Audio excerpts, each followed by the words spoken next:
ar bus dar kažkas tarp jūsų, ar tai jau santykių pabaiga. Pirmiausia, pasižiūrim, kas yra dabar pas jūs, kas tarp jūsų dabar vyksta. Jėgos arkanas. Čia iš tikrųjų jūs tiek vienas, tiek kitas galite tramdyti savo aistras. Galbūt kunkuliuoja viduj kažkas tai, galbūt negalite susivaldyti, bet valdotės. Ir tam reikia labai daug pastangų. Čia gali būti daug traukos tokios tarp jūsų, nenusakomos, nesuprantamos, kai traukėt vienas kitą ir patys nesuprantat, kas vyksta, bet jūs gniaužiate savyje. Vat kažkas dabar tokio pas jūs yra. Gerai, ar bus dar tarp jūsų kažkas, pavyzdžiui, 2 mėnesių bėgyje?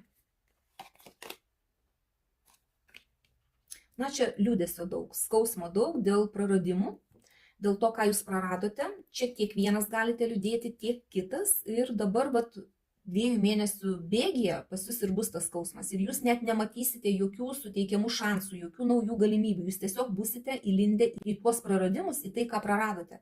Liūdėsite, skaudės ir taip bus.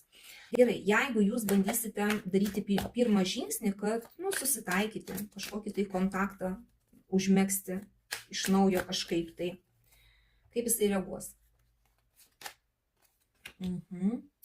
Jisai tada turės pasirinkimą, bet jisai stabdys ir jisai vis tiek nedarys pasirinkimo, grįžti ar pasilikti ten, kur dabar yra toj situacijoje, jisai galvos, bet, kaip ir sakau, nieko nedarys.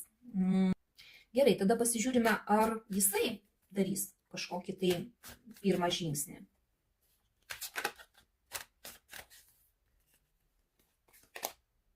Ne, jisai bus kaip atsiskyrėlis, tiesiog įlindęs į save, į savo mintis, atsitolinęs ir jisai pirmo žingsnio nežengs. Taip, jeigu jūs darysit pirmą žingsnį, jisai netgi galvos, kaip jam elgtis, o pats pirmo žingsnio to labiau nedarys. Gerai, pasižiūrim, kaip jums elgtis. Laukti to žmogaus ar paleisti. Galbūt turi daugiau laiko praeiti, nes porą mėnesių gal yra per mažai. Taip, saiko arkanas, jums reikia tiesiog pabandyti išlaikyti pusiausvyrą ir tiesiog palaukti, nieko nedaryti. Nebandyti nei jam kažkaip tai kišti kažkokių tai pasiūlymų, nebandyti jam nei skambinti, nei rašyti, nei važiuoti. Tiesiog galbūt leisti žmogui išgyventi tuos skaudulius, pabūti truputį vienam su savo mintimis ir išsiaiškinti, ko jisai nori. Nelygų dėl ko jūs šiandien ar susipykot, ar išsiskyrėt, bet patarimas jums irgi, kol kas palikit viską ramiai. Tegul praeina kažkiek tai laiko ir tiesiog galbūt turi susisėdėti tie skauduliukai kažkokie tai. Ir tada galbūt bus galima kažką tai bandyti vėl. Arba galbūt jisai išlys iš to savo kiauto ir pats norės bandyti tuos santykius kažkaip tai atgaivinti galbūt. Bet čia dar gal ir ne pabaiga tų santykių. Tiesiog reikia laiko.